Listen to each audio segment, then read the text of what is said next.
Civilizations do not always collapse in fire and invasion. Sometimes they fade away through nearly invisible shifts that no one alive at the time could fully see. We are uncovering 29 unseen forces that sent mighty kingdoms into darkness. By the end, you will understand the hidden patterns that make societies vulnerable, knowledge that echoes powerfully in our own time. How did a change in the monsoon wind strand an entire empire? What happens when a society's leaders slowly forget how to read their own founding texts?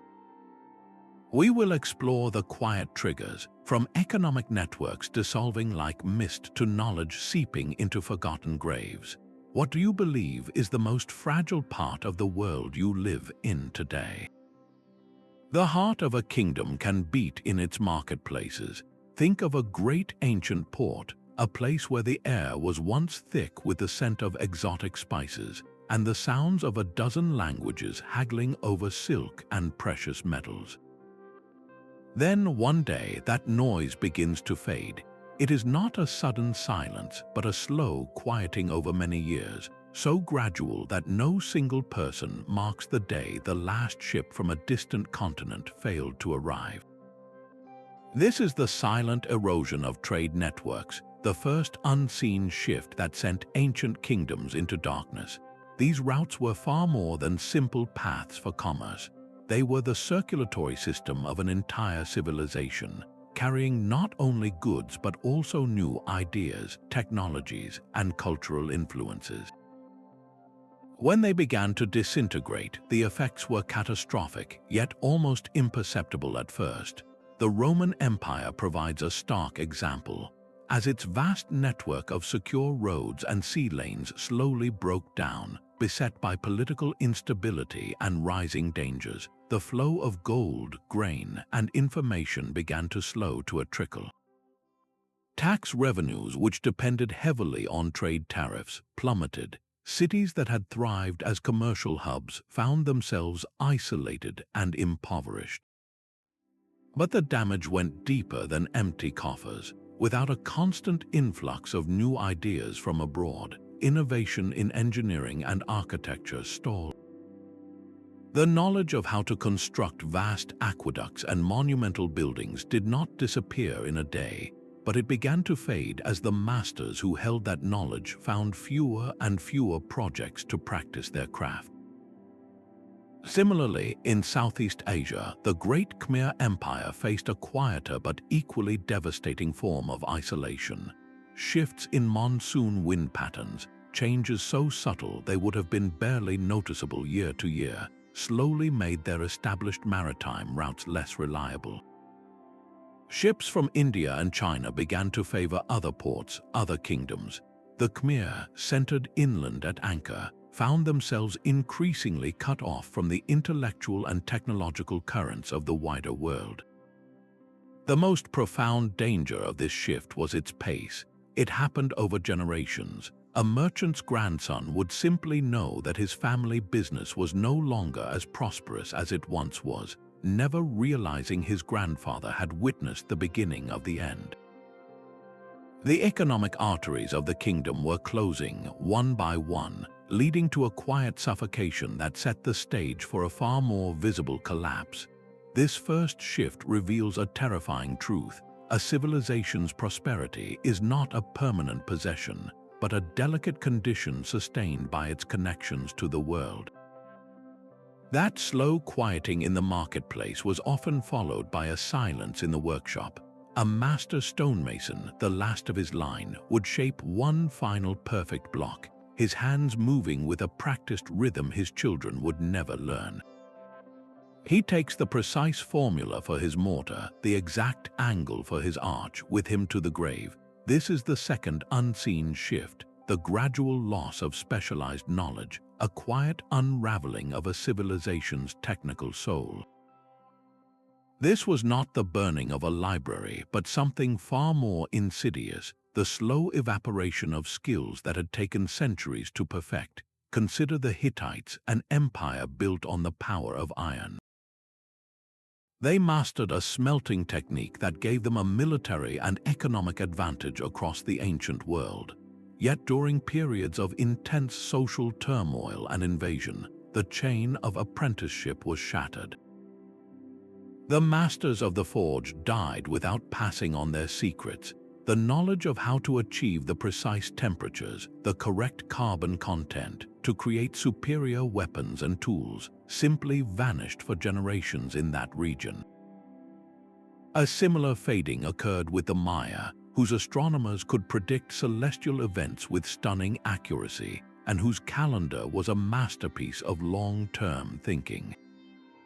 As their societal structures came under immense stress, the rigorous training required to read the stars and maintain these complex systems broke down.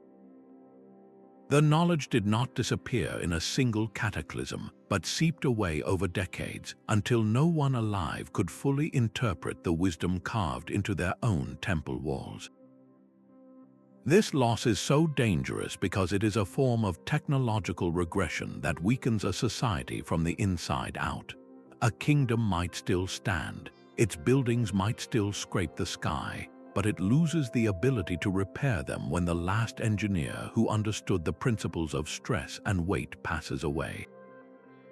It becomes incapable of producing the high-quality tools or weapons that once ensured its prosperity and security. The true tragedy is that this dark age of forgetting is rarely recognized as it happens. A generation might know that their buildings are not as grand as their ancestors, that their steel is not as strong, but they blame a lack of resources or will, never realizing that the fundamental knowledge itself is gone. The intellectual capital of a civilization built over countless lifetimes can evaporate in just a few, leaving a people profoundly impoverished, living in the shadow of achievements they can no longer comprehend or replicate. That master stonemason's final block was set into a world that was itself subtly changing around him. While knowledge faded within workshops, another, even more fundamental foundation was shifting underfoot, the very climate that fed the kingdom. This is the third unseen shift, the slow-motion disaster of climate micro-shifts and agricultural collapse. Picture a farmer not from one year to the next, but across his entire lifetime. He notices the rains arrive a little later each season. The summer heat lingers just a bit longer, parching the soil. His harvests are not catastrophic failures, but they are consistently, frustratingly smaller. He blames himself, or perhaps the gods, never realizing he is witnessing a planetary shift playing out on a civilizational scale. These were not ice ages or biblical floods, but alterations so slight they were almost invisible, a change of just 1 degree Celsius in average temperature over a century, or a barely perceptible shift in annual rainfall. Yet for societies living at the margins of what their land could support, these micro-shifts were utterly devastating. The Akkadian Empire, one of the world's first great empires, ruled over the Fertile Crescent, a land often called the cradle of civilization. Its power was built on grain. Then, around 4,200 years ago, a megadrought began, a dry period that would last for 300 years. The wheat and barley fields that fed the cities and armies slowly withered. The empire did not fall in a single war. It starved and fractured over generations, its people scattering as their breadbasket turned to dust. A similar, chilling story unfolded centuries later and far to the north, with the Norse settlements in Greenland.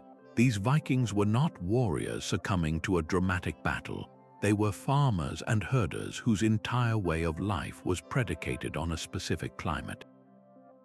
When the Little Ice Age gradually took hold, the growing season shortened.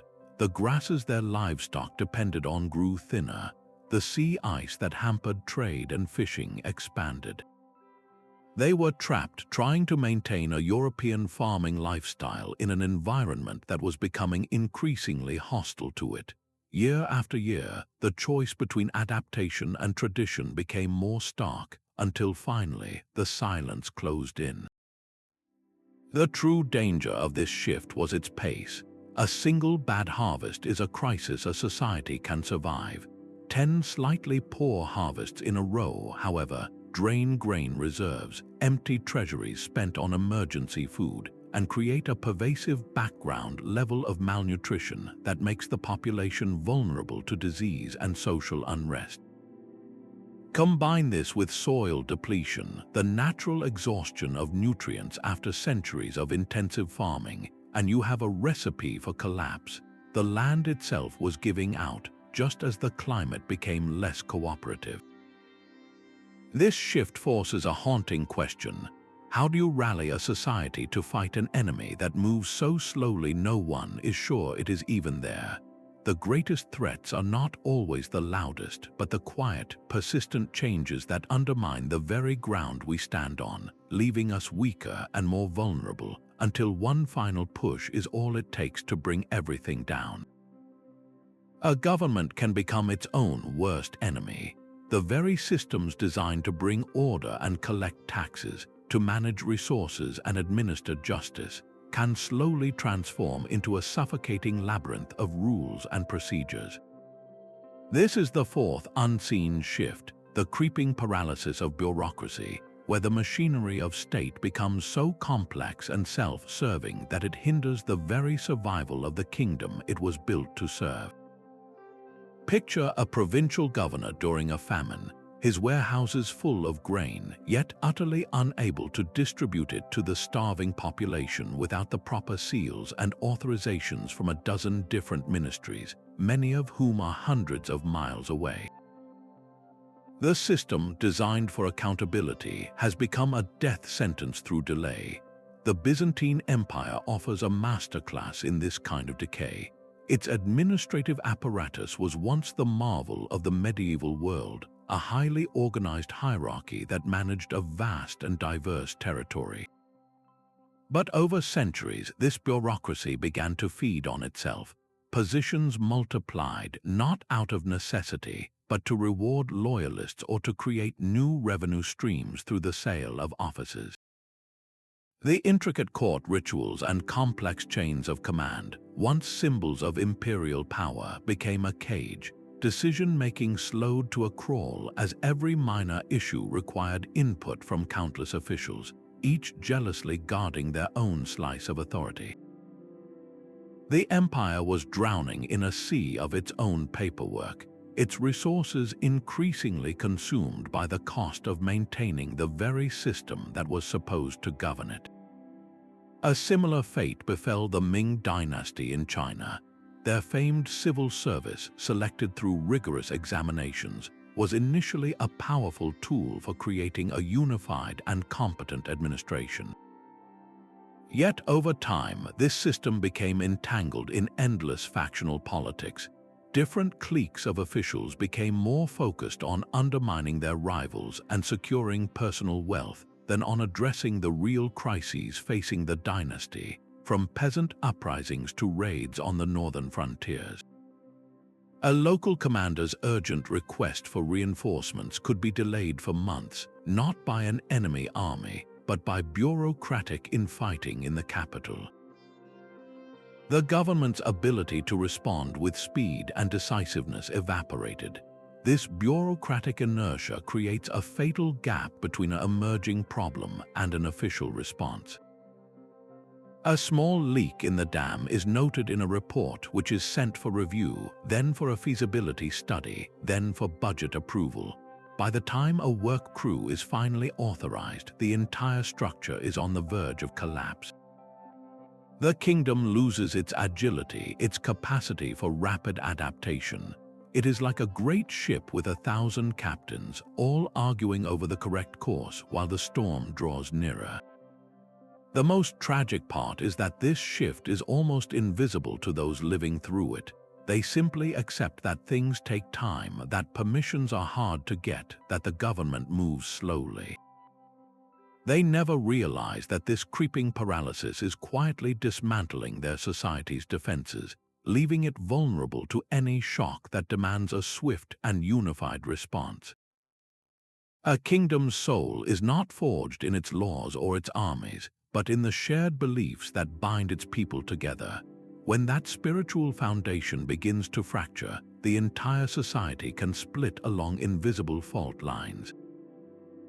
This is the fifth unseen shift, the slow burn of religious transformation and social fragmentation.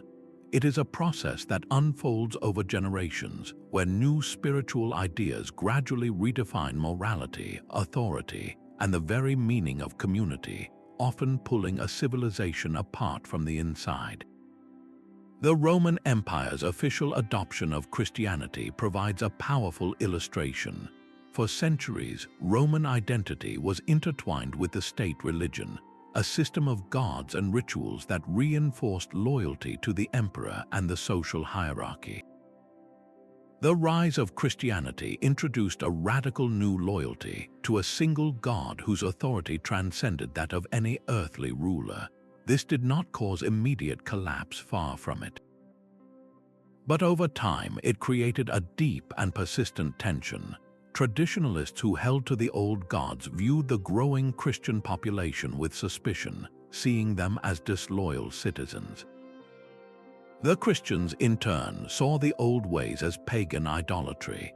This spiritual divide reshaped political allegiances and created social friction that made a unified response to crises, like barbarian incursions or economic turmoil, infinitely more complex. The empire was no longer a single people with a shared spiritual purpose, but a collection of factions whose deepest loyalties lay elsewhere. A similar transformation occurred across Asia with the spread of Buddhism.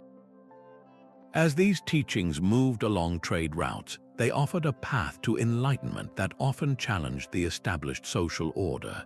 In regions where power was derived from Brahmin priests and a rigid caste system, the Buddhist emphasis on individual spiritual pursuit and the potential for anyone to achieve nirvana was profoundly disruptive. It was not a violent overthrow, but a quiet cultural revolution that slowly eroded the authority of traditional elites. The collective identity that had held kingdoms together for centuries began to dissolve, replaced by a more personal, inward-focused spirituality. This shift is so dangerous because it redefines the social contract in subtle, unstoppable ways. A son no longer feels the same obligation to his father's gods or to the community rituals that once guaranteed a good harvest. A local governor finds his commands questioned by a religious leader who answers to a higher, invisible authority. The shared stories and symbols that once allowed a society to act as one lose their power. When a crisis finally strikes, whether a famine or an invading army, the people are no longer a cohesive whole. They are a divided population, unable to muster the unity required for survival. This reveals a profound vulnerability that a civilization's greatest strength, its collective belief, can also be the source of its undoing when those beliefs begin to pull in different directions, quietly dismantling the foundations of trust and common purpose. A merchant counts his coins, feeling a quiet dread. The pile looks the same as last year, yet it buys less grain, less oil, less of everything. He works harder, but his family slips slowly toward poverty, and he cannot name the reason. This is the sixth unseen shift, the silent thief of currency devaluation and hidden inflation. It was a financial decay that hollowed out ancient economies from the inside, a process so gradual it was almost impossible to perceive within a single lifetime. The most famous example is the Roman denarius. This silver coin was the bedrock of the empire's vast economy, trusted from Britain to Egypt. Yet over 3 centuries, emperors facing constant war and rising costs made a fateful choice. They began to mix the silver with cheaper metals like copper and tin. At first, the difference was slight, a barely noticeable reduction in quality, but the process continued decade after decade. The silver content, once nearly pure, was diluted to less than 5%. The coins looked similar to the old ones. They still bore the emperor's face, but their intrinsic value had been utterly destroyed. People were still being paid, but the money in their hands was becoming worthless. In China, the problem emerged with paper money, an innovation centuries ahead of its time. Dynasties like the Ming, needing to fund massive projects and armies, yielded to the temptation of the printing press. They created vast quantities of new paper money, not backed by sufficient silver or goods. The result was a catastrophic loss of confidence. The paper notes, once as good as gold, became scraps. A basket of money might be needed to buy a single basket of rice. This hidden inflation was a poison in the economic bloodstream. It quietly transferred wealth from ordinary people and savers to the state and its connected elites. A family's life savings, carefully stored in coins, would slowly lose its power. Pensions for soldiers became a cruel joke. The social contract, the belief that hard work and thrift would lead to security, was broken.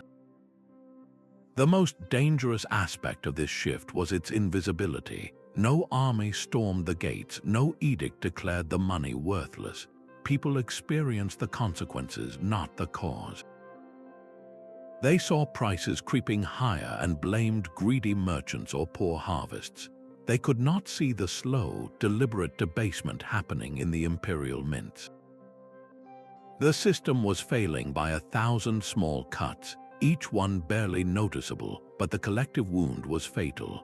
A society can survive many shocks, but when the very medium of trust and exchange becomes corrupted, the foundation of all commerce and stability begins to crumble into dust. That quiet dread in the marketplace was often matched by a different kind of silence in the city's grandest districts. The mansions of the wealthy and the powerful did not burn down, they were simply abandoned. Over decades, the most influential families, the merchants and the aristocrats, the scholars and the generals, began a quiet, steady retreat from the heart of the kingdom. This is the seventh unseen shift, the silent migration of elite families, a slow-motion exodus that hollowed out a civilization from the top down. These families did not leave with a dramatic proclamation. They simply stopped investing in the capital, spent more time at their distant country estates, and gradually shifted their wealth and their loyalties elsewhere. The Western Roman Empire offers a stark portrait of this process. As the imperial government in Rome became more unstable and burdensome, the great senatorial families made a calculated choice. They withdrew from the chaotic, dangerous city to their vast, self-sufficient villas in the provinces like Gaul or North Africa. These were not simple farms, they were fortified complexes with private armies, their own workshops, and thousands of dependents. In doing so, they removed themselves from the political life of the empire. Their taxes, which had once funded the legions and public works, now stayed within their own private domains. Their leadership, which had once guided the Senate, was gone. The city of Rome was left to decay, not from a sudden sack, but from this long, slow draining of its talent, its capital, and its very reason for being. A similar, though less martial, pattern unfolded during the Song dynasty in China. Scholar officials, the brilliant minds who administered the vast bureaucracy, became increasingly disillusioned with court politics and factional infighting. Many chose to withdraw from public service entirely, retreating to private estates to pursue philosophy, art, and a life of refined contemplation. While this produced great poetry, it created a devastating brain drain at the center of power. The imperial government was deprived of its most capable administrators at the very moment it faced immense external pressures. The mechanisms of state grew weaker, not because they were destroyed, but because the best minds were no longer there to operate them. This elite migration created a power vacuum that nothing could fill. Urban centers, which relied on elite patronage for temples, theaters, and aqueducts, fell into disrepair. Civic spirit withered. the social contract between the ruling class and the common people frayed beyond repair. Why should a peasant feel loyalty to an empire whose most privileged citizens had visibly checked out? The slow unraveling of the social fabric began at the very top, as the natural leaders of the civilization quietly exited the stage, taking with them the resources, the intelligence, and the will needed to confront the gathering storms. It was a withdrawal of consent, so gradual it was barely perceptible, but one that left the kingdom a hollow shell, ready to be toppled by a breeze. A society can be adorned with magnificent structures while its technological soul quietly atrophies. This is the eighth unseen shift, technological stagnation amidst apparent progress, where the outward show of advancement masks a deep and dangerous inertia in true innovation. Kingdoms often reached a plateau, a point where they continued to refine what they already knew while the fundamental engine of discovery sputtered and stalled. They were building ever more elaborate copies of a blueprint whose original genius was slowly being forgotten. Ancient Egypt presents a profound case. For centuries, the Egyptians perfected the art of pyramid construction, each generation mastering the logistics and engineering on a colossal scale. Yet for all their architectural glory, their fundamental toolkit saw little evolution. The copper chisels, the wooden sledges, the basic principles of the lever and the ramp, these remained largely unchanged for millennia. They achieved a peak and then remained there, focusing their immense resources on replication rather than radical new invention. This left them profoundly vulnerable. When faced with new military technologies from rivals, like the advanced bronze weaponry and horse-drawn chariots of the Hyksos, their static technological base became a critical weakness. A similar stillness settled over the Indus Valley civilization. Their cities, like Mohenjo-Daro and Harappa, were marvels of early urban planning with standardized bricks, sophisticated drainage systems, and grid-like streets. This was a high watermark of civic engineering, yet the archaeological record suggests their tools and production methods remained remarkably consistent for hundreds of years. They had achieved a system that worked brilliantly for their environment, but they did not push beyond it. There was no driving need to improve upon near perfection, and so innovation slowed to a crawl. The most perilous part of this shift is the illusion it creates. The citizens of such a civilization look upon their grand monuments, their orderly cities, and their refined arts, and they believe they live in the most advanced age imaginable. They cannot see that elsewhere, in societies they might consider crude or backward, experimenters are tinkering with iron smelting, or developing a new writing system, or designing a more efficient sail. They are standing still on a moving walkway, unaware that others are starting to run. This technological complacency is a silent surrender of competitive advantage.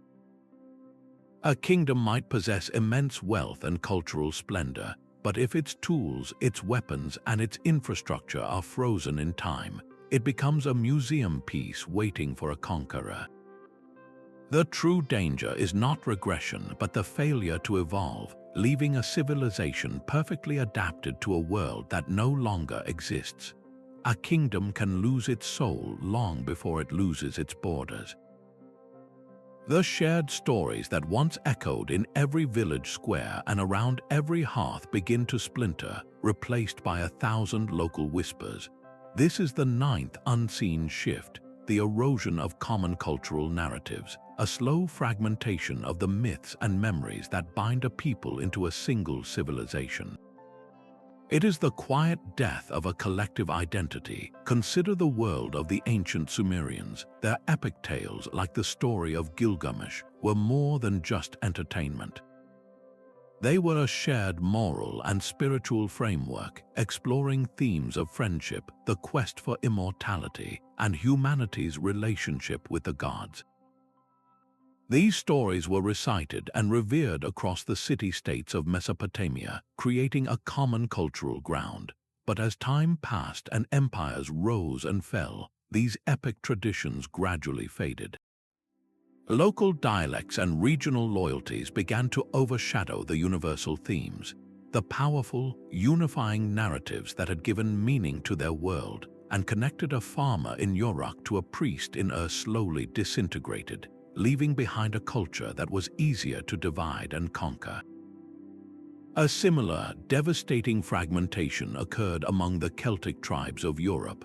Their culture was held together not by written texts, but by a vibrant and complex oral tradition. Druids and bards were the living libraries of their people, memorizing vast genealogies, heroic legends, and the laws of the land. These shared stories were the glue that could, in theory, unite disparate tribes against a common threat. Yet when faced with the disciplined legions of Rome, this potential unity never fully materialized. Why? Because the process of Roman expansion was slow and piecemeal. Tribe by tribe, the Romans co-opted local elites, introduced their own gods and customs, and disrupted the traditional networks of the Druids. The shared Celtic oral history, the very thing that could have defined a pan-tribal identity, began to fracture. One tribe's hero was another tribe's legend, and without a unified narrative to rally around, they could not coordinate a sustained, collective resistance. They fought as individual tribes and they fell one by one. This loss is so insidious because it happens over generations. A grandfather tells the full epic of a national hero. His son remembers only the main chapters, and his grandson can only recall a few disjointed phrases. The meaning evaporates. As local identities strengthen, the national story loses its power to inspire sacrifice or foster unity. When a crisis finally arrives, whether a famine or an invasion, people no longer feel they are part of the same story. They retreat to their regional loyalties, prioritizing their immediate kin and neighbors over the abstract concept of the kingdom. The invisible architecture of society, built from shared memories and common dreams, has been quietly dismantled, leaving nothing to hold the walls up when the storm finally hits. The lifeblood of a kingdom flows not through its coins but through its water channels, an intricate network of canals and aqueducts. The most complex technological achievement of many ancient societies began a slow, silent process of decay. It started with a single silt-clogged channel that reduced the flow to a nearby field, or a hairline crack in an aqueduct that allowed a precious trickle to escape. These were not emergencies, they were minor maintenance issues, the kind a prosperous and organized society fixes almost without thinking. But when that organization begins to falter, the small leaks are the first to be ignored.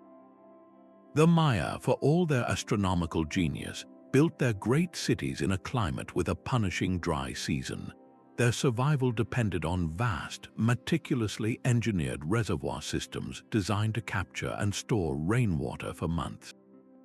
As social cohesion weakened and the labor to maintain these systems became harder to mobilize, the reservoirs slowly filled with silt and organic debris. The clean drinking water became stagnant and contaminated, a breeding ground for disease. The very structures that had enabled their urban life gradually turned into poisonous traps. A similar story of infrastructural decay unfolded with the Hohokam people in the arid American Southwest. They carved over 500 miles of canals through the desert to channel the Salt and Gila rivers, transforming barren land into fertile fields. This system was a miracle of hydraulic engineering, but it was a high-maintenance miracle. It required constant community-wide effort to dredge the canals of silt and repair the earthen walls after every flood. When social pressures or climate shifts disrupted that communal effort, the process of deterioration began. One season, a family decided not to contribute to the canal cleaning. The next year, a few more families followed. The slow accumulation of silt reduced the water flow, which led to smaller harvests, which in turn made it harder to feed the laborers needed for the repairs. It was a vicious, quiet cycle of decline. The true tragedy of this shift was its deceptive pace. The first signs were manageable. A slightly lower yield in a field far from the main canal, a neighborhood well that ran dry a few weeks earlier than usual.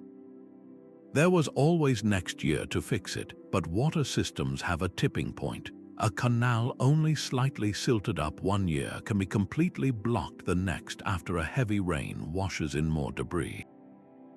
A small leak in an aqueduct can, over years, erode its own foundation and cause an entire section to collapse. The knowledge of how to perform the repairs also faded with the infrastructure itself. The master engineer who understood the precise slope needed for water to flow without eroding the channel took his knowledge to the grave, replaced by a generation that only knew how to patch problems, not prevent them. A civilization can quite literally drown in its own thirst, not from a lack of water, but from a creeping neglect for the complex systems that make life possible. A royal bloodline can become a cage of its own making. While cracks appeared in aqueducts and canals, another, more intimate form of decay was taking hold within the palaces themselves. This is the 11th unseen shift, the genetic bottleneck of royal dynasties, where the very strategy meant to preserve power, intermarriage, became a slow-acting poison. To keep thrones within the family and consolidate alliances, ruling clans repeatedly married their cousins, their uncles, their nieces, and in some notorious cases, even their own siblings. Over generations, this closed loop of reproduction concentrated not just wealth and authority, but also hidden genetic weaknesses, producing rulers who were physically infirm, mentally unstable, or temperamentally unfit for the immense burdens of governance. The Ptolemaic dynasty of Egypt provides one of history's most startling examples. For nearly 300 years, a succession of brother-sister marriages, intended to keep the Greek bloodline pure and the kingdom free from Egyptian influence, created a deeply unstable gene pool.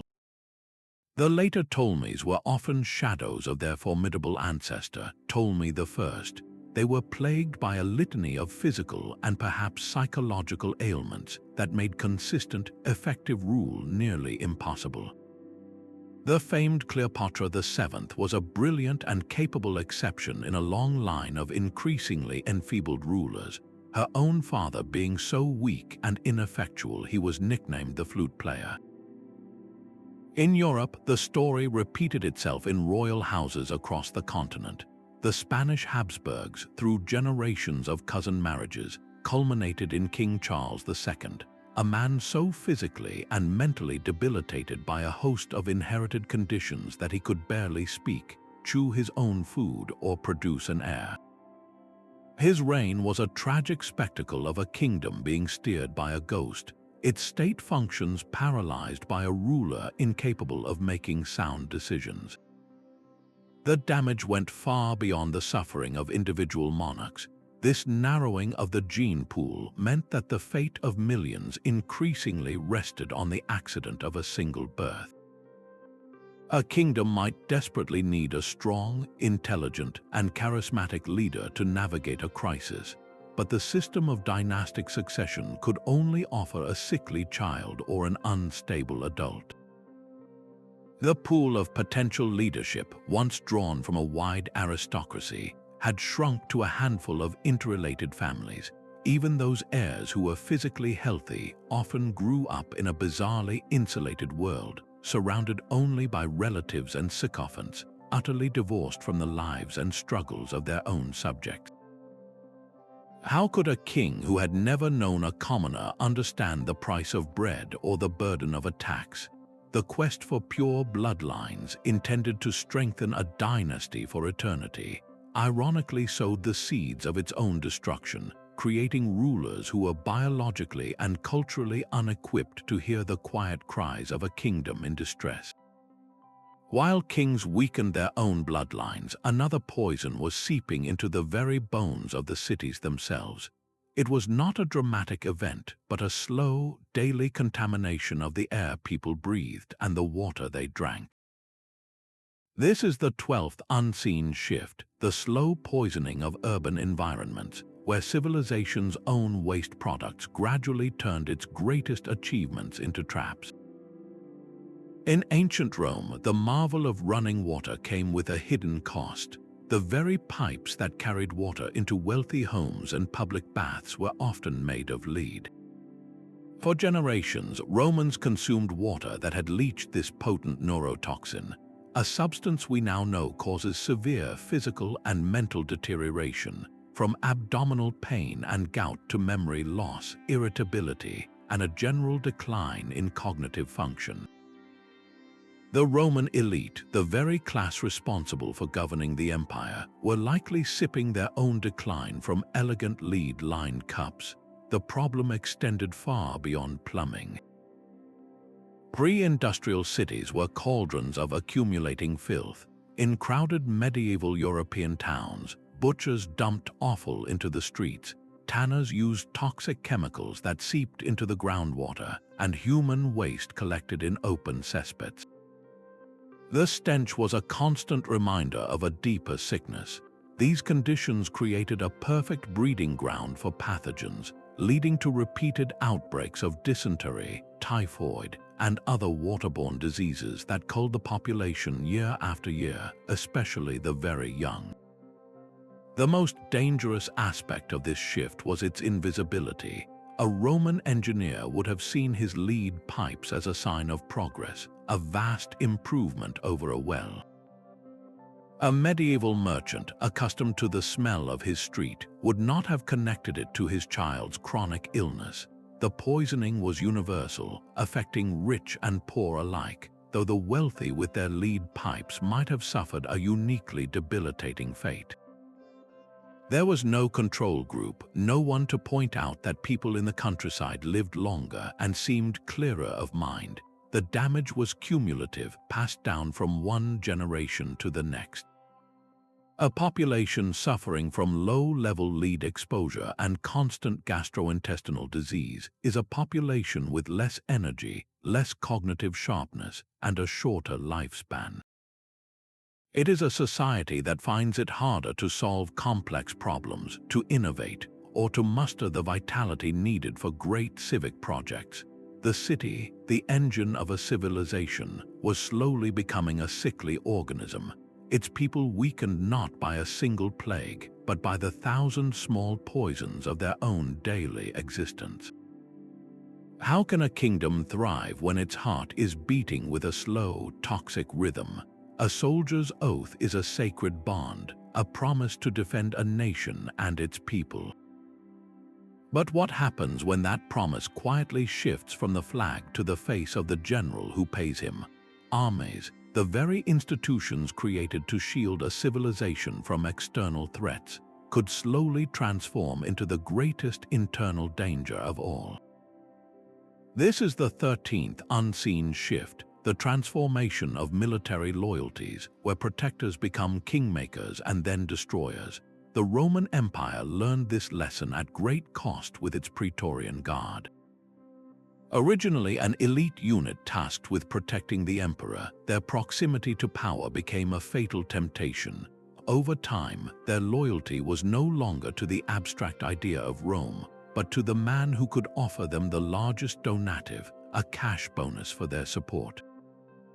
They began to assassinate emperors they disliked and auction the imperial throne to the highest bidder.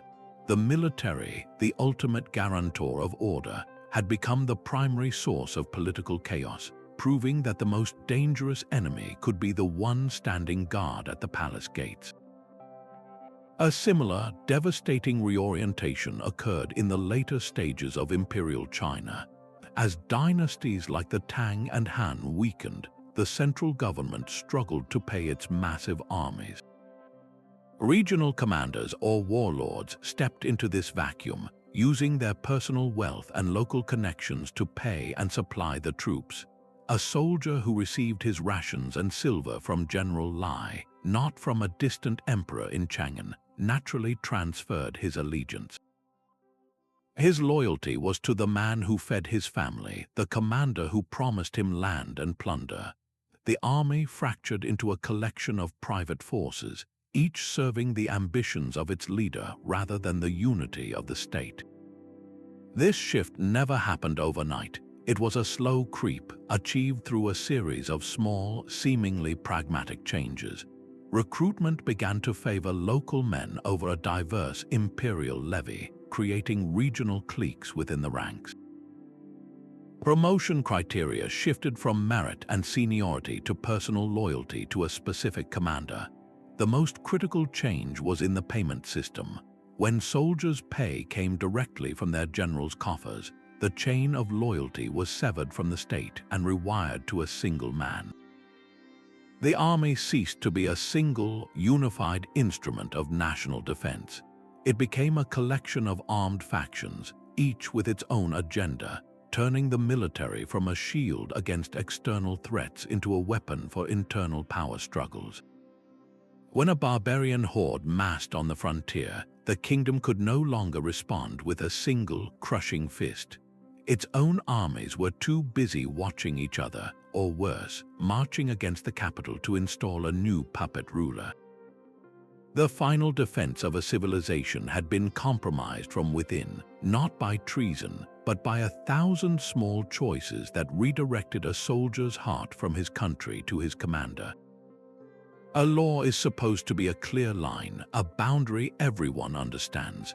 Yet over time, that line can blur into a tangled web of contradictions, a maze where only the wealthy and well-connected can find their way. This is the 14th unseen shift, the fragmentation of legal systems and justice, where the very rules designed to create order become instruments of confusion and oppression. The late Roman legal code offers a textbook case of this suffocating complexity. What began as the straightforward laws of the 12 tables, accessible to any citizen, ballooned over centuries into an immense, self-contradictory mountain of imperial edicts, senatorial decrees, and legal commentaries.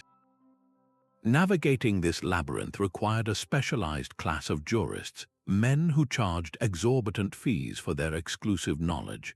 For an ordinary farmer or merchant, a simple property dispute became an impossible financial burden. Justice was no longer a right, it was a luxury item. The same problem emerged in ancient Mesopotamia, where the power of royal decrees often clashed with the older, deeply ingrained laws of the temple. A man might be ordered by the king's official to provide a son for the army, while a temple priest could demand that same young man fulfill his religious duties as an acolyte. To obey one authority was to defy the other, placing the citizen in an impossible bind where any choice led to punishment. This legal fragmentation made justice feel utterly arbitrary. A person could not know which law would be applied, or by whom, or why. The system ceased to be predictable, and without predictability, there can be no real trust. When people lose faith that their disputes will be settled fairly by a central authority, they stop looking to the king's court for solutions. They turn inward.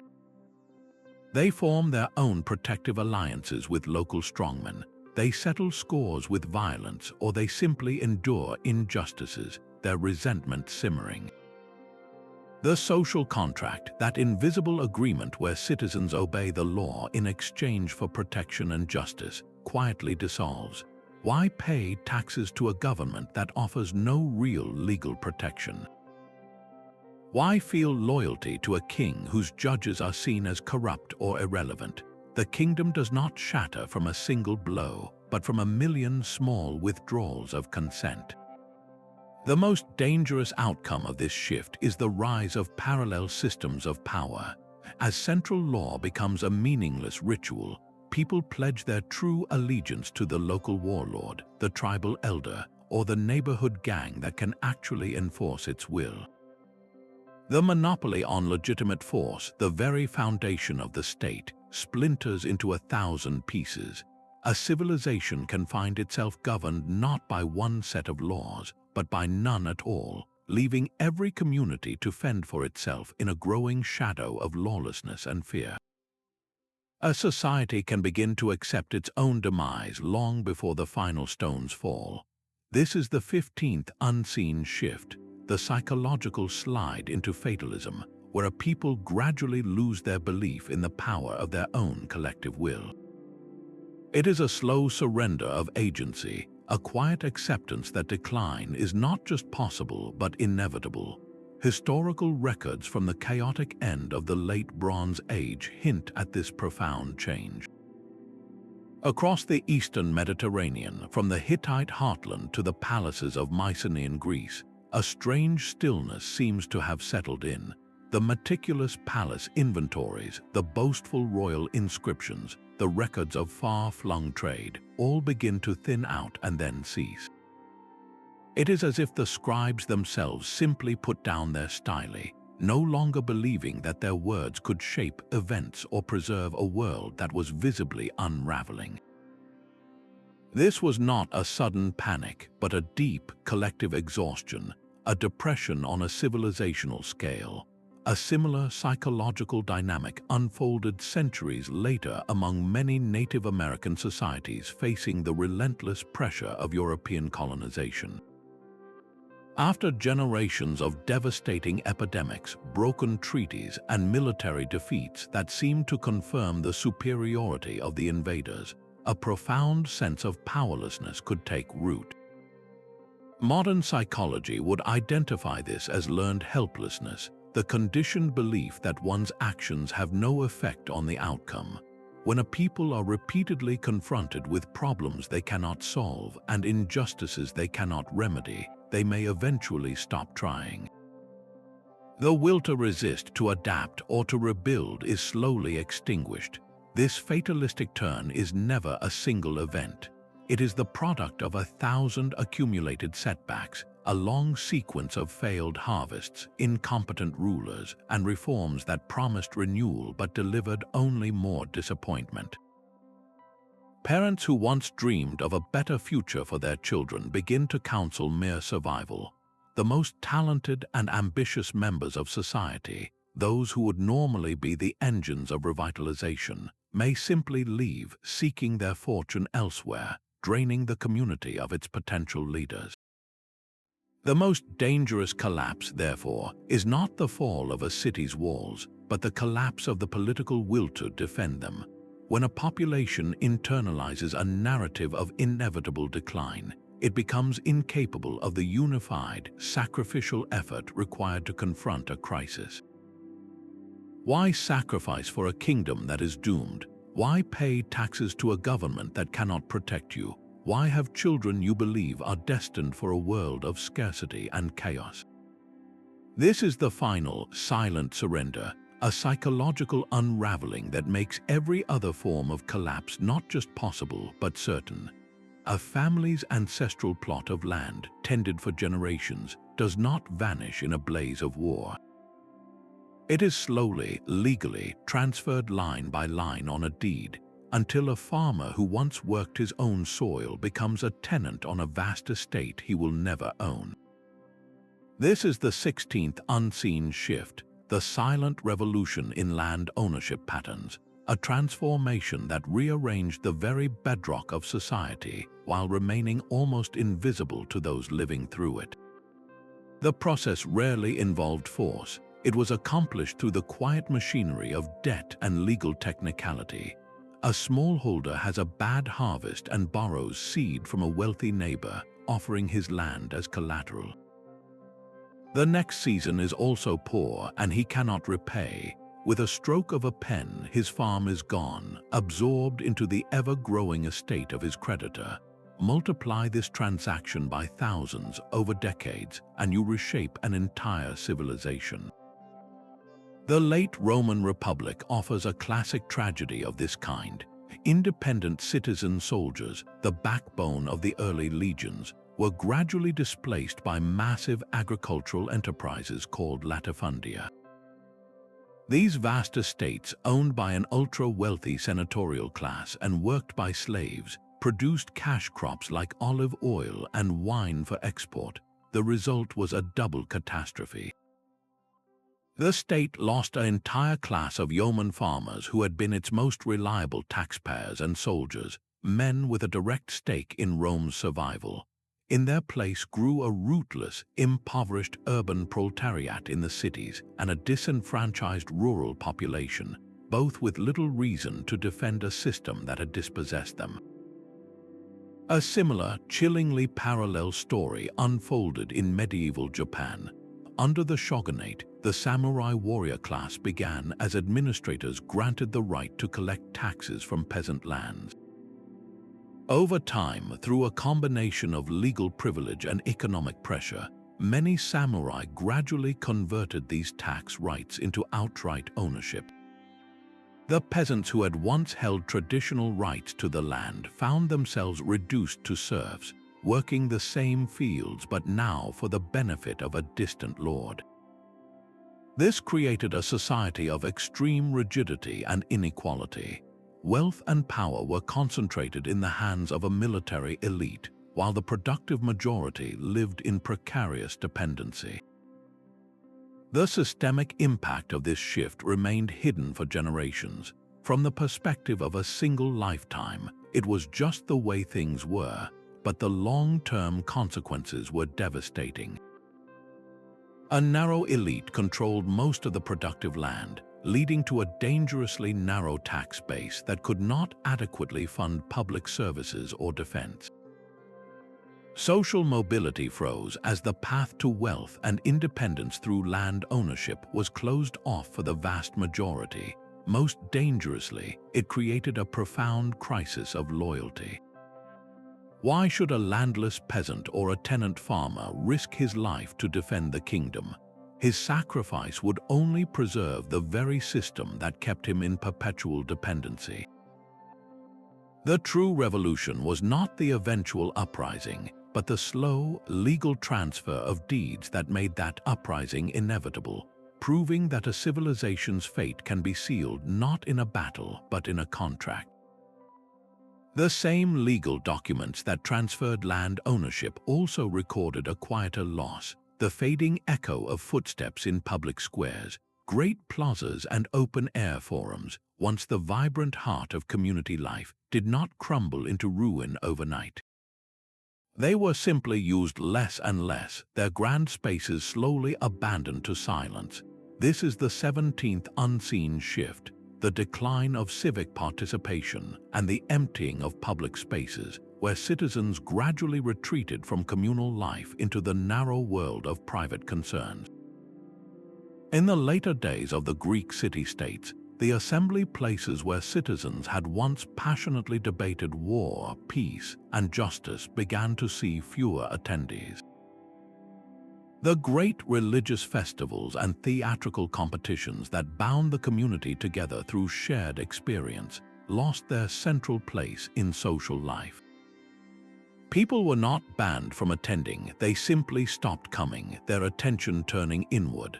A similar pattern left its mark on the Maya.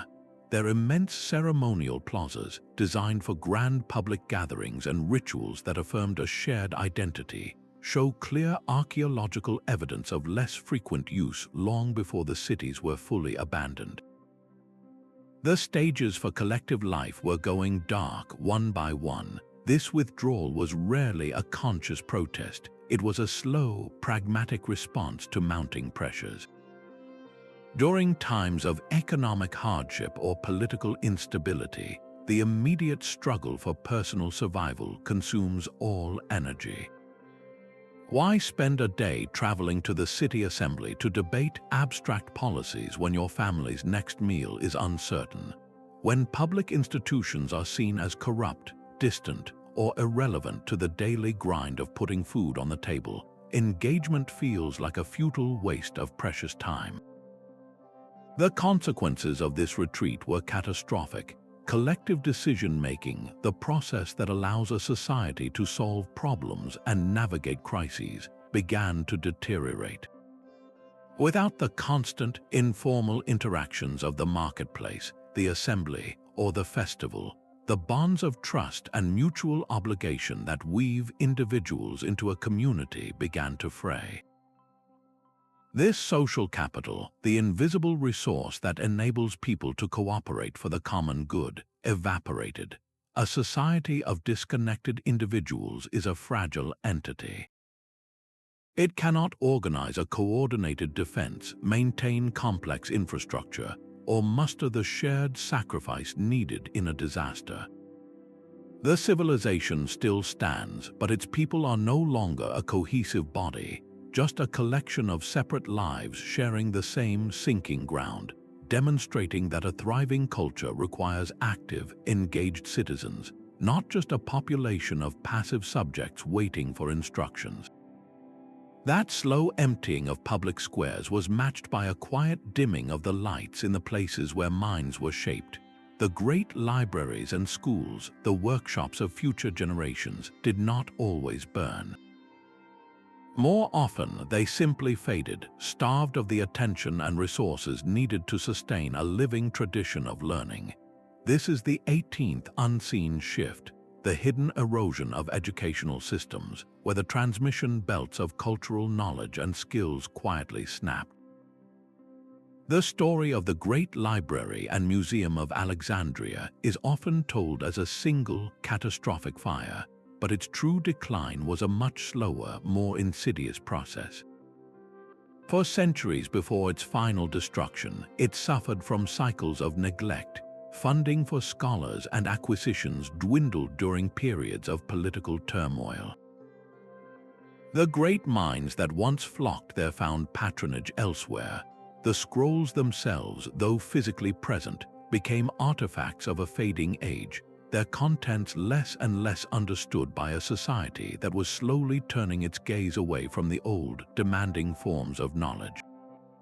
In medieval Europe, the monastic schools that preserved literacy and classical learning through the Dark Ages experienced their own rhythms of decay.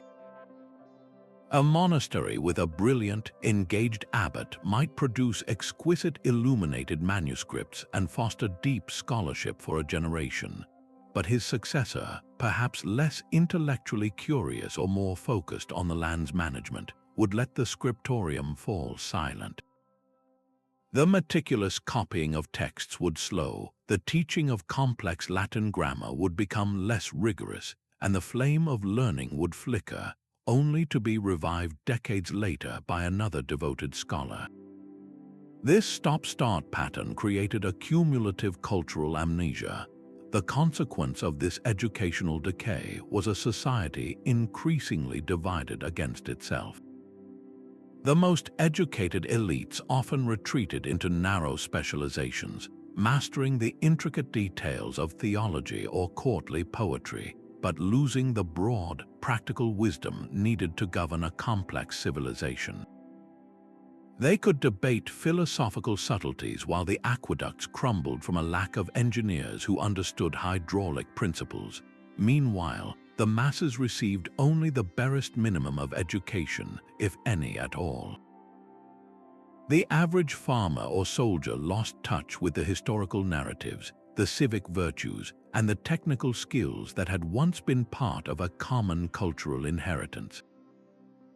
This created a dangerous knowledge gap, a void where shared understanding and collective problem-solving used to reside. When a crisis struck, whether an invasion or a famine, the society found itself less resilient. There were fewer people who could think critically, adapt old solutions to new problems, or even read the warnings from their own historical records. A civilization is a conversation across generations, and when the educational institutions that facilitate that conversation begin to fail, the dialogue turns into a confused whisper and then into a silence from which there is no return. A border is not just a line on a map, but a living, breathing region where cultures meet and identities blur. The 19th unseen shift was the gradual loss of border integrity, where the edges of a kingdom softened and faded not with a bang, but with a quiet, relentless seepage. This was not the drama of a breached wall or a lost battle, but a transformation so slow it defied any single moment of crisis. It happened through the accumulation of countless minor changes, settlement patterns, cultural mixing, and evolving trade relationships that collectively redrew the map without anyone in the capital ever issuing a decree. The Roman Empire experienced this along its vast northern frontiers, the limes. For generations, the Romans had permitted and even encouraged groups of Germanic peoples to settle within the empire's borders as farmers or to serve as auxiliary troops in the Roman army. This was a practical short-term solution for managing population pressures and filling labor shortages. But over decades, these settlements changed the fundamental demographics of entire provinces. The Latin spoken in the markets of Gaul began to be punctuated with Frankish and Gothic words. Local loyalties slowly shifted from the distant emperor in Rome to the local chieftain who provided security and settled disputes. The border, once a clear division between Roman and barbarian, became a porous hybrid zone. A Roman official riding through these regions might not see an invasion. He would see fields being farmed, towns functioning, and trade occurring. He would miss the deeper truth that the cultural and political character of the land was becoming something new, something increasingly distinct from the Italian heartland. A similar, centuries-long process reshaped China's northern frontier. The Great Wall was a powerful symbol, but it could not halt the slow, seasonal migration of nomadic pastoralists seeking better grazing, or the steady trickle of Chinese farmers and merchants moving northward in search of land and opportunity. These populations intermarried, traded, and formed new communities that owed little allegiance to either the Chinese emperor or the steppe Khan. They became a third force, a borderland society with its own blended identity and its own interests. The most dangerous outcome of this erosion was the emergence of alternative power centers. As the central government's authority waned in these distant regions, local warlords, hybrid chieftains, or ambitious generals filled the vacuum. They controlled the local militias, collected the taxes, and commanded the loyalty of the people.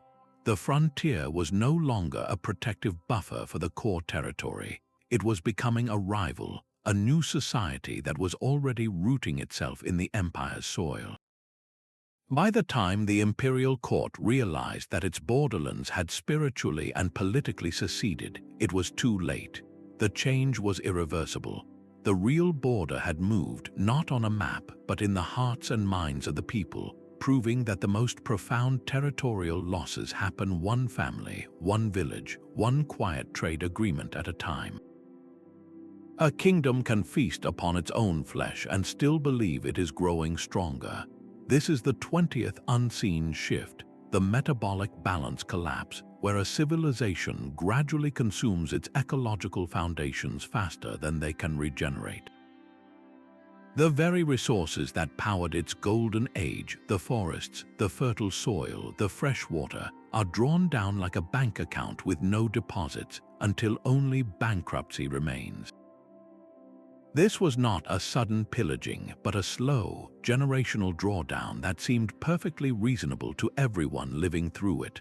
On Easter Island, the story unfolded over centuries. Settlers arrived to a lush, forested island, and they began to clear trees for agriculture, for building homes and canoes, and for the massive stone statues that were central to their culture. Each generation cut down a few more trees, a logical decision for their immediate needs. But the island's ecosystem was fragile, and the rate of cutting slowly outstripped the forest's ability to regrow. The consequences cascaded. Without tree roots to hold the soil, erosion washed away precious farmland. Without large trees, they could no longer build the seagoing canoes needed for deep water fishing. The society that had thrived on a complex balance of land and sea resources found itself trapped on a barren rock, its population collapsing from starvation and conflict. They did not will their own destruction, they simply failed to notice the metabolic tipping point until they had sailed right past it. A similar, slower-moving disaster crippled the Sumerians, the founders of Mesopotamian civilization. Their power was built on irrigation, a brilliant network of canals that brought water from the Euphrates and Tigris rivers to their arid fields. This system produced immense agricultural surpluses for hundreds of years. Yet, with each flooding season, a tiny amount of salt was deposited in the soil from the river water. In the hot sun, the water would evaporate, leaving the salt behind to accumulate. Over centuries, this slow poisoning transformed the Fertile Crescent into a salt-scarred wasteland. The wheat and barley that had fed their cities could no longer tolerate the saline soil. Yields plummeted. The Sumerians watched their breadbasket turn white and barren, a creeping death by 1,000 sprinklings of salt. The true tragedy of this shift is the disconnect between action and consequence.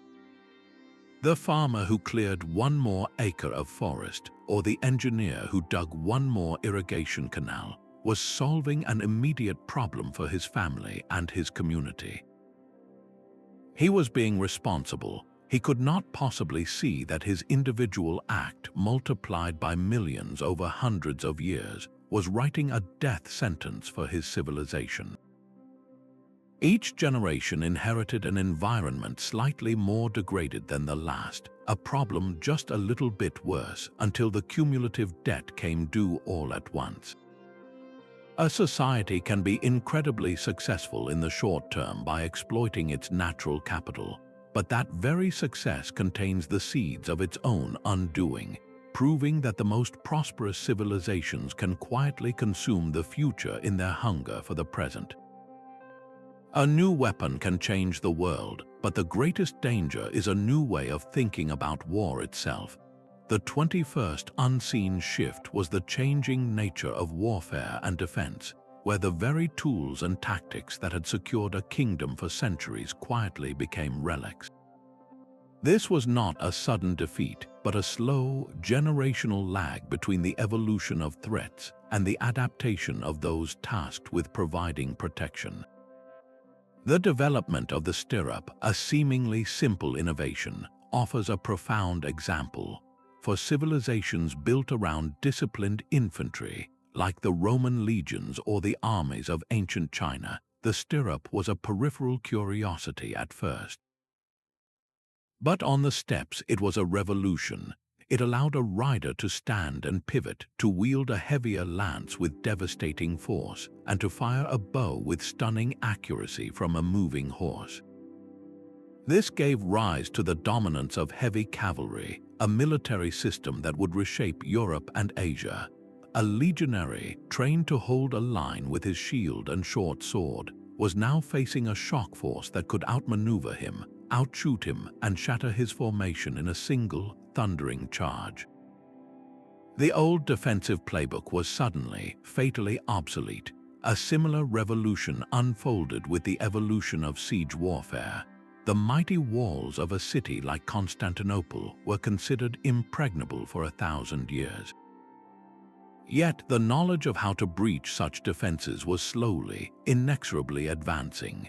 The technology of the trebuchet, capable of hurling massive stones to crumble parapets, was perfected in one corner of the world and then spread. The use of gunpowder, first developed for fireworks, was gradually weaponized into cannons that could pound stone fortifications into dust. A city that had felt safe behind its high walls for generations would one day find itself staring at a new kind of army, one that did not need to starve them out, but could simply knock their gates down. The most chilling part of this shift was its origin. These military revolutions almost never began in the comfortable heart of an empire. They emerged at the rough, dynamic periphery, through constant interaction with nomadic peoples or rival states who were forced to innovate to survive. The central authorities, secure in their traditional power, often dismissed these new methods as the crude tricks of barbarians. By the time the reality of the threat became undeniable, the kingdom was often already in a state of decline, its treasury depleted, its political system fractured, and its military leadership entrenched in old ways. The knowledge of how to build the new siege engines or how to train and equip a new type of soldier had faded. The political will to fund such a massive overhaul of the entire military system was gone. The very structures that had once provided absolute security became grand, beautiful tombs, proving that a fortress is only safe until someone invents a better key. A society can convince itself that its problems are not of this world. When material realities begin to fray, the leadership and the people may interpret the signs not as failing harvests or crumbling infrastructure, but as a failure of faith. This is the 22nd unseen shift, the spiritualization of material decline, where a civilization treats its earthly crises as spiritual tests, pouring its remaining resources into religious spectacle rather than practical solutions. The Maya, during the agonizing slow-motion collapse of their classic period, provide a haunting example. As their reservoirs silted up and their trade networks withered, as population levels began a steep decline, the archaeological record reveals something startling. They were building more temples, even as their cities faced existential threats from drought and social unrest. The ruling elite directed vast amounts of labor and wealth toward ever grander pyramids and more frequent, elaborate ceremonies. The response to a dying ecosystem was to plead with the gods more loudly. In Mesopotamia, cuneiform tablets from periods of severe environmental stress, when salinity was poisoning the fields, show a spike in religious offerings. The logic was tragically straightforward. The gods were clearly angry, so the solution was to appease them with greater devotion and more valuable sacrifices. This reflexive turn to the supernatural provided immense psychological comfort. It offered a clear, if terrifying, explanation for suffering, divine displeasure, and a clear, if arduous, path to potential salvation through piety. It was far easier to blame an unseen deity than to confront the slow, complex poisoning of the soil or the breakdown of political cooperation.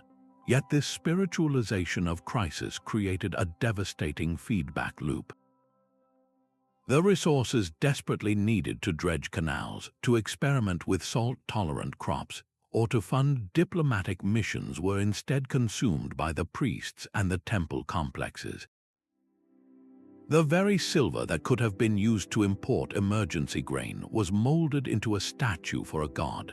The last generation of skilled stonemasons, who might have repaired a critical aqueduct, spent their final years carving intricate hieroglyphs proclaiming the king's devotion.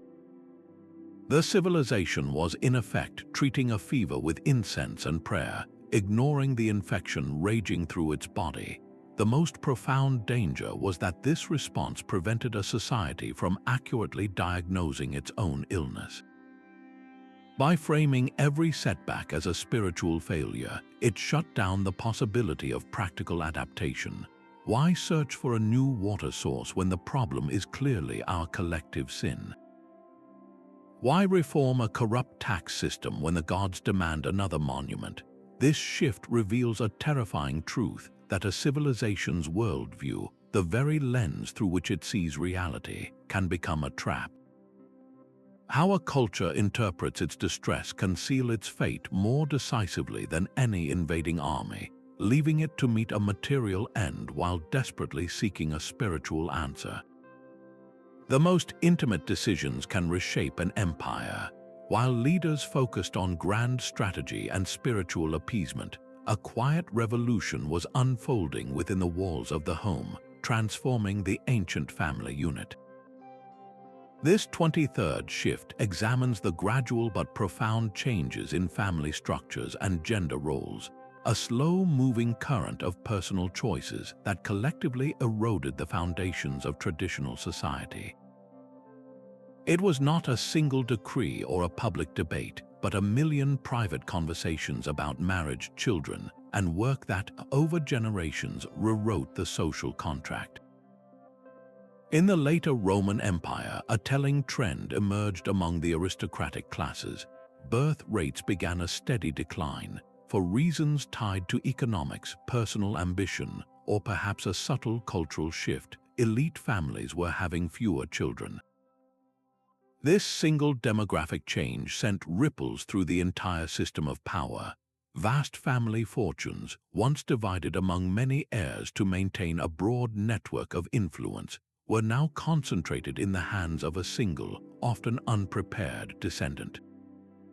Great senatorial lineages simply died out for lack of an heir, their political power and ancestral estates absorbed by others or fading into obscurity. The traditional aristocracy, the very class that had governed for centuries, was quietly withering from within. Simultaneously, the economic roles of women were shifting in many ancient societies. In periods of intense turmoil or demographic change, such as after a plague or a major war, women often stepped into roles and trades previously dominated by men. They managed estates, ran workshops, and engaged in commerce out of sheer necessity. While this could provide short-term resilience for a household, it slowly altered the dynamics of authority and inheritance. A woman who controlled significant wealth could influence political alliances through her children, or choose not to marry at all, bypassing the traditional systems that funneled property and status through male lines. These individual acts of adaptation accumulated into a societal transformation. The rigid, patriarchal family structure that had been the bedrock of the state, supplying its soldiers, its taxpayers, and its unquestioned hierarchy, began to soften and fracture. The system of patria potestas, the absolute power of the Roman father over his household, lost its grip not because of a law, but because the social reality that supported it had evaporated. The true power of this shift was its invisibility.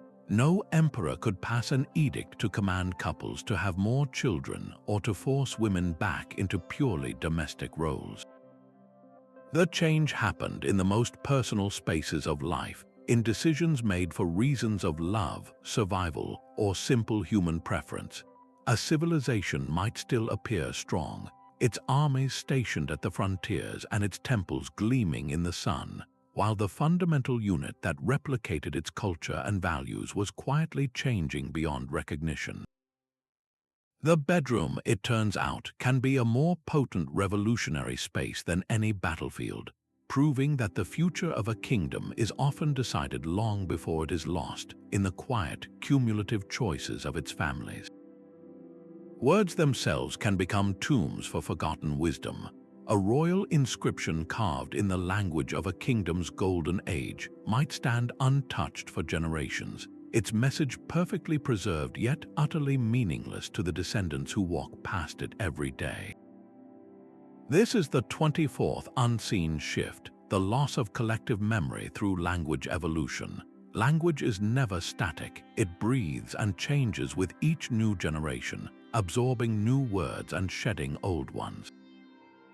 But this natural process can create a slow, silent fracture in cultural continuity, severing a people's connection to the practical and philosophical wisdom of their ancestors. The transformation of Latin into the Romance languages provides a masterclass in this cultural drift. For centuries after the Western Roman Empire's political collapse, Latin remained the language of law, religion, and scholarship. Yet in the villages and towns, the spoken language was evolving, becoming early forms of Italian, Spanish, and French. A legal text from the time of Emperor Augustus, written in pristine classical Latin, would have been as alien to a medieval French peasant as a text in ancient Greek. The profound philosophies of Cicero, the intricate engineering manuals of Vitruvius, the historical analyses of Tacitus, all became locked away in a linguistic vault. The key was not lost in a fire, it was simply worn down by the slow, steady friction of daily speech. A similar, multi-millennia story unfolded in Egypt. The language of the pyramid builders, Old Egyptian, evolved into Middle Egyptian, then Late Egyptian, then Demotic, and finally Coptic. A priest from the New Kingdom would have struggled to fully comprehend the hieroglyphs carved by his own ancestors 1,000 years earlier. The knowledge embedded in those texts, from architectural techniques to medical remedies, became progressively more obscure. Each generation understood its immediate past, but the distant, foundational wisdom of the civilization grew foggier, its meanings guessed at rather than truly known. The most perilous part of this shift was its illusion of stability. People felt they were still speaking the same language, just in a modern way. They did not realize they were losing the ability to access specific, critical concepts encoded in older forms. A word for a specific type of architectural joint, a precise legal term defining property rights, a nuanced philosophical concept, could all subtly shift in meaning or vanish entirely. The collective memory bank of the civilization was not being ransacked, it was quietly evaporating. What use is a library where no one can read the books? How can you learn from past mistakes if the records explaining those mistakes are written in a code you can no longer crack? A civilization can possess all the material artifacts of its history, its scrolls and its stelae, while becoming a stranger to its own soul, doomed to repeat lessons it once knew but can no longer understand. A king can be perfectly dressed for a coronation while his kingdom starves. The 25th unseen shift is the substitution of ceremony for substance, a process where the practical work of governing is slowly replaced by the performance of power. The ruling elite becomes obsessed with the rituals of their own authority, meticulously perfecting the form of governance while its function withers away. The Byzantine court in Constantinople stands as the ultimate example of this ceremonial decay. The imperial palace was not just a residence, it was a stage for an endless, exquisitely choreographed theater of power. Every movement was dictated by protocol, from the precise number of steps an ambassador could take toward the throne to the exact wording of 1,000 different titles. An entire class of officials, the silentaries, existed solely to enforce this stifling silence and order during ceremonies. The resources poured into maintaining this spectacle were staggering: silks from China, gold from Nubia, and the entire productive lives of thousands of courtiers, all dedicated to upholding an image.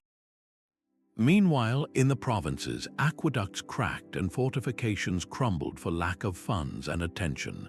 A similar story unfolded in later periods of ancient Egypt. The pharaohs of the New Kingdom had been warrior kings and master administrators, personally leading campaigns and overseeing the vital irrigation works that fed the nation.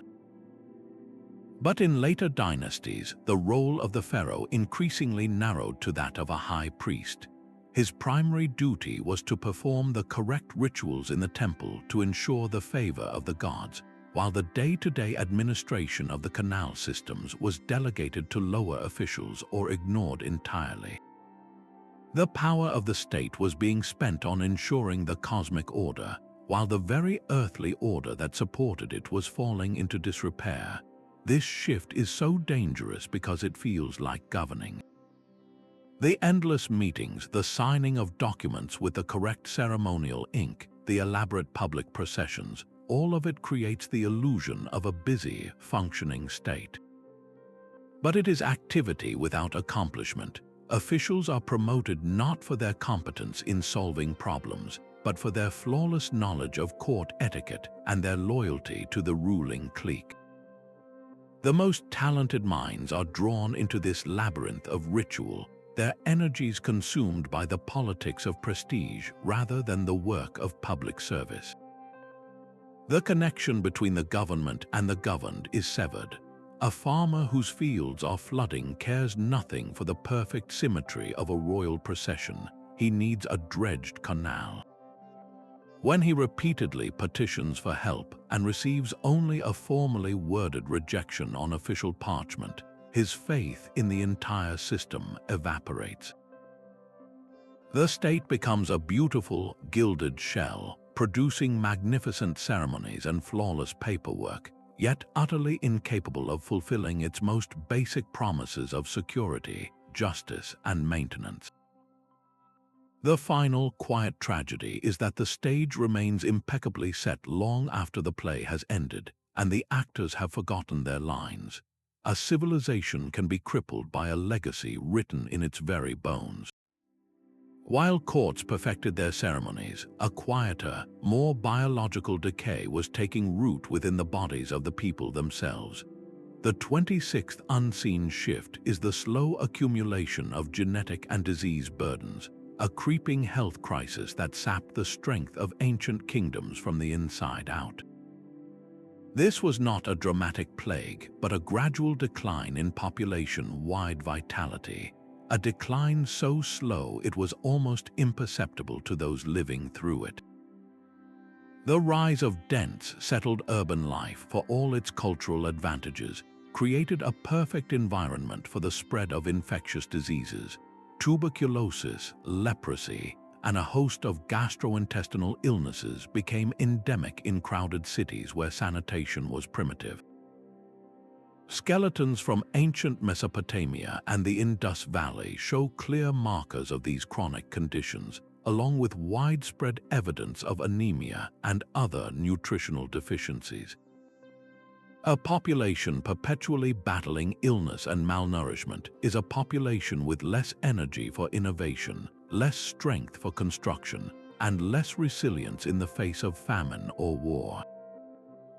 The problem was compounded at the very top of society. Royal dynasties and aristocratic elites, determined to keep power and wealth within a closed circle, practiced generations of endogamy, marrying within an extremely limited pool of cousins and uncles. This strategy, meant to consolidate power, acted as a genetic trap. Recessive disorders that might have remained rare in a larger population were concentrated and expressed with devastating frequency. The later Ptolemies of Egypt, a product of centuries of brother-sister marriage, were often physically and mentally frail, a stark contrast to the robust founders of their dynasty. In Europe, the Habsburg jaw and the hemophilia that plagued other royal houses were the visible signs of this insidious genetic decline. The consequences of this dual health burden were profound. A society needs a healthy, productive workforce to maintain its infrastructure and feed its people. When a significant portion of the population is chronically ill or cognitively impaired by childhood malnutrition, that productivity plummets. The dependency ratio soars, with fewer healthy workers supporting more of the sick and infirm. Perhaps most dangerously, this biological decay could reach the highest levels of decision-making.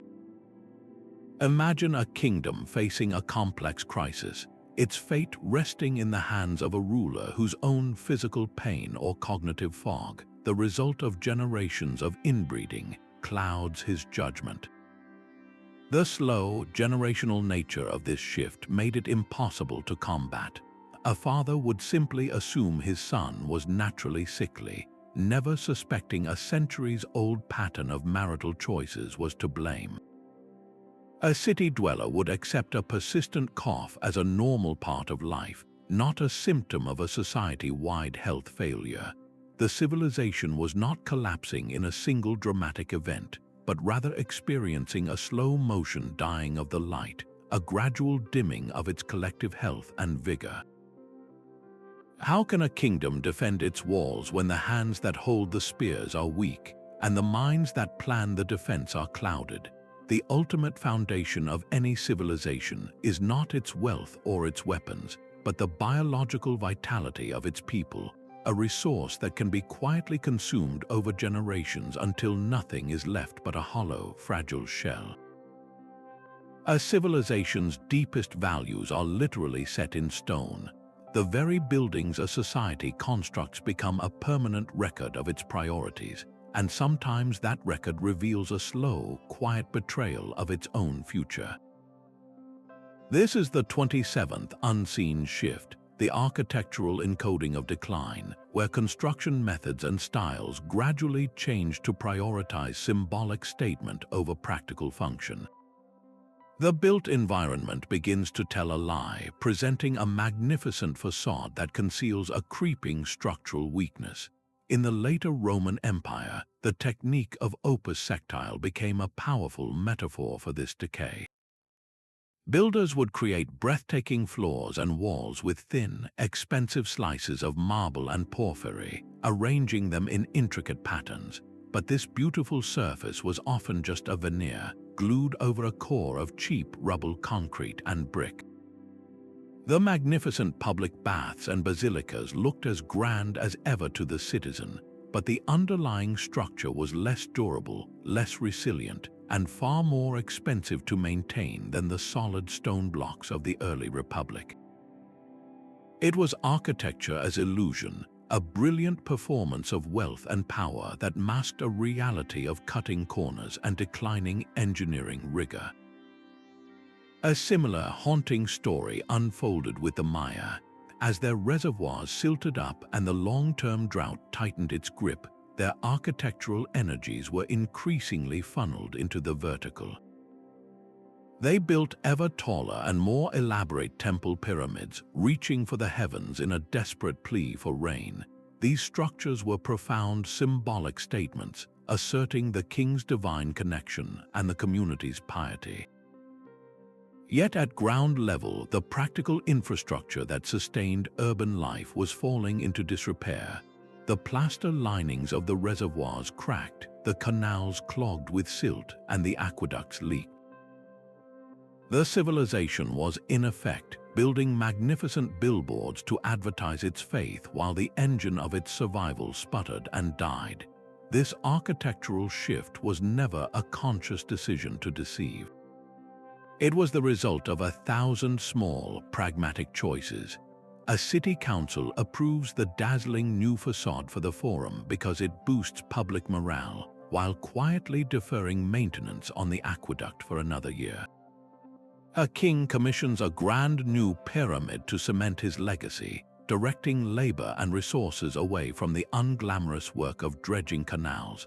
The message encoded in these stones is a cultural one, a gradual tilt toward immediate gratification and symbolic display over the unsexy, long-term work of stewardship.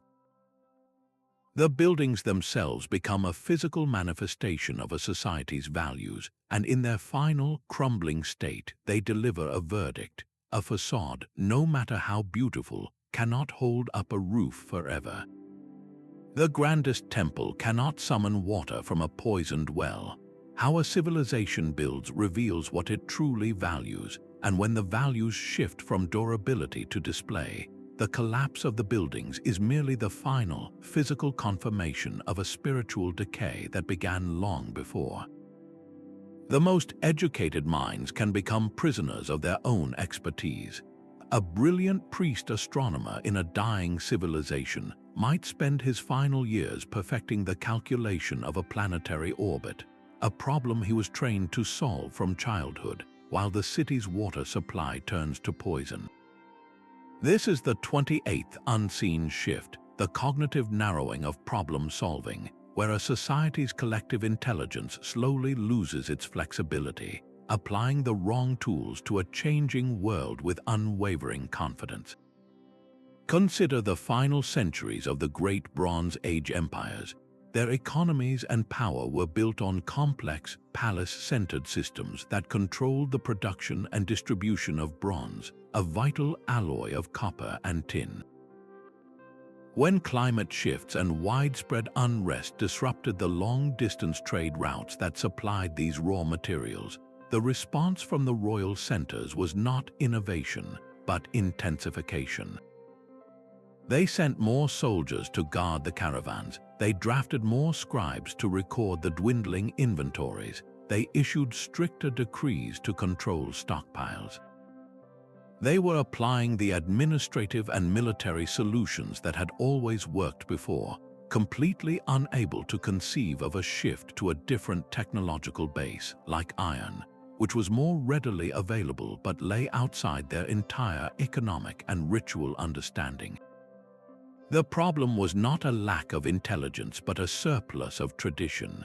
Their cognitive framework, honed over generations of success, could not process a reality where their core assumptions were no longer true.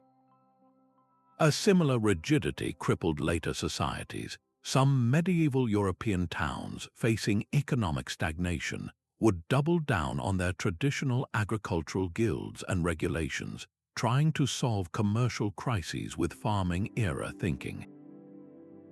They could not see that the real opportunity lay in new forms of banking or long-distance trade, ventures that did not fit within their established mental categories of respectable work.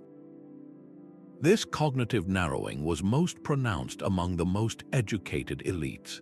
A scholar official in imperial China, who had memorized the entire Confucian canon, possessed a mind of immense discipline and knowledge. Yet that very training could make him blind to practical solutions that contradicted classical texts. If the ancient sages did not prescribe a solution for salinization of the soil, then the problem became a moral failure of the people, not a technical challenge to be solved through new irrigation methods. The immense intellectual capital of the civilization was trapped in a feedback loop, refining answers to questions that were no longer being asked. How does a society break free from a thought pattern it does not know it is in? The citizens are not stupid, they are simply using a map that no longer matches the territory. They navigate by stars that have shifted in the sky, following courses that lead them ever deeper into danger, all the while believing they are on the right path because their instruments, their education, and their leaders all confirm the old coordinates.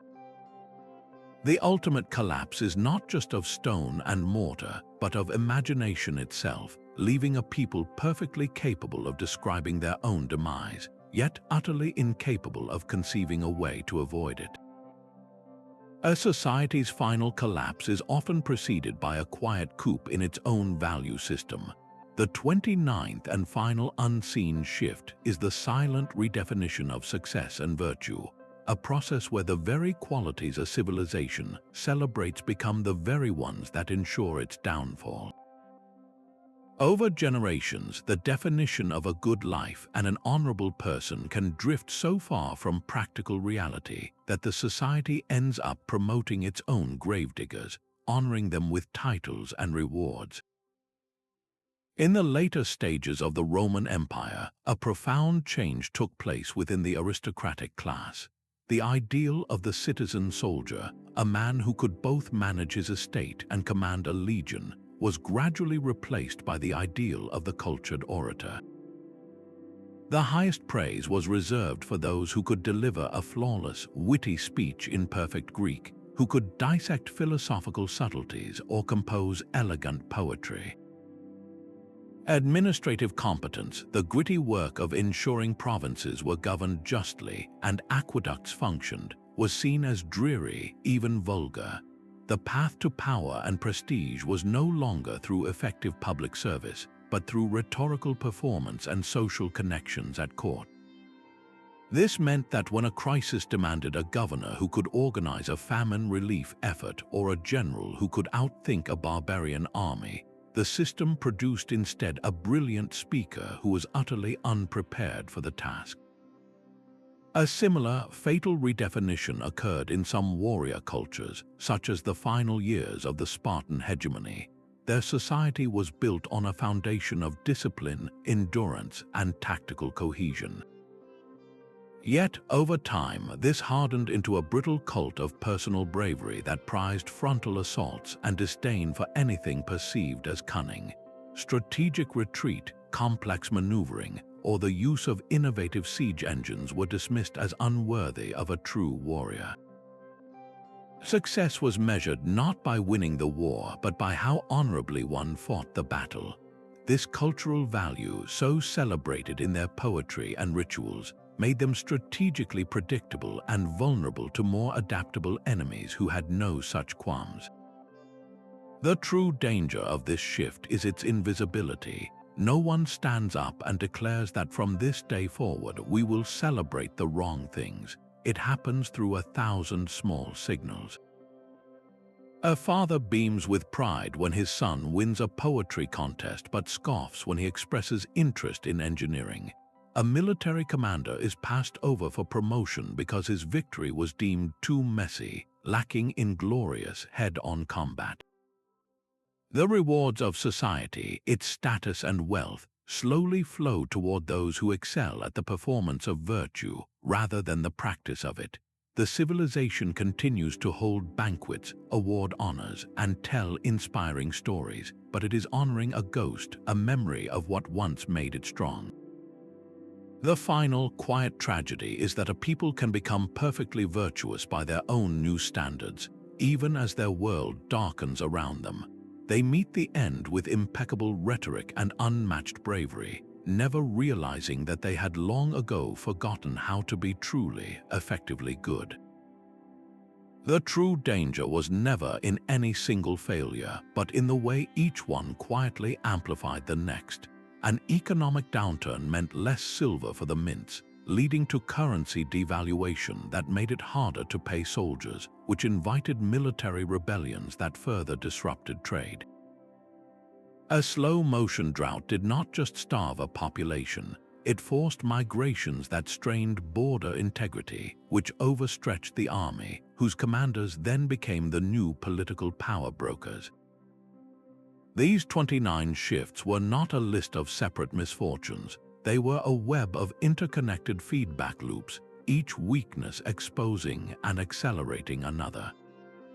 Think of an ancient city not as a collection of buildings, but as a complex, living system. Its economy is its circulatory system, its government the nervous system, its culture the shared consciousness.